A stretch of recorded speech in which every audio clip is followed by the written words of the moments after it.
Hi, and thank you for taking time to watch this video. My name is Carrie, and I am doing this video to share an experience that had happened to me while I was working at a hospital in my rural community. This experience has taught me that you always stand up for what you believe in, even if temporarily it costs you.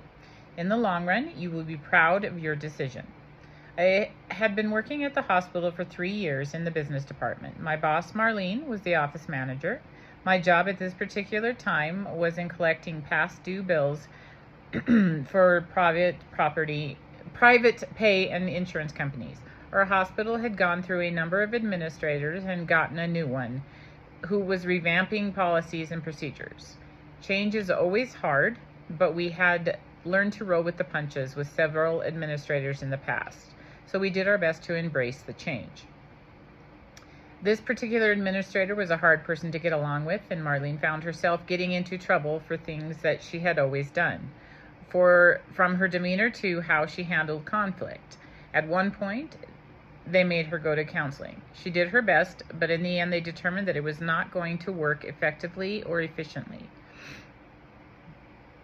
She was brought into a department head meeting and was told that she would be let go immediately.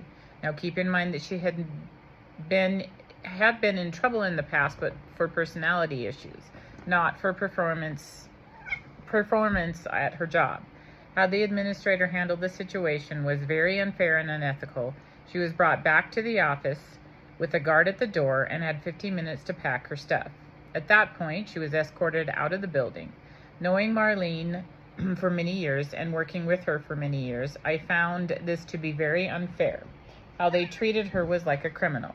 I voiced my concerns with how the situation was handled, but was told it was none of my business and to get back to work. I spent a few days thinking about the situation and how it had unfolded, but I ultimately decided that I could not work for a company that would treat an employee like this. Marlene had been with this hospital for 25 years and had worked up her way up the ladder to business office manager. She was dedicated and good at her job. The only time she was in trouble was when she was too emotional or let her feelings get in the way of communication and with the administration. I went in on the next Monday and handed in my resignation. I explained my situation and how I felt the actions taken by the administration were unfair, in my opinion, and unethical. At which point they took my badge and told me to go ahead and just leave, and that my 2 weeks notice was not necessary. This experience has influenced me as a leader in many ways. Having open communication with my team is a major part of my success as a manager. Following the mission statement and the ethical guidelines of the company is top priority. It goes back to the old saying, treat others as you would like to be treated. I treat my team with the utmost respect and fairness. If I have an issue with someone, then I go directly to that person and get the facts. We then talk about the issue and try to come to a compromise. I can honestly say that I have been successful in my management because I treat people with respect.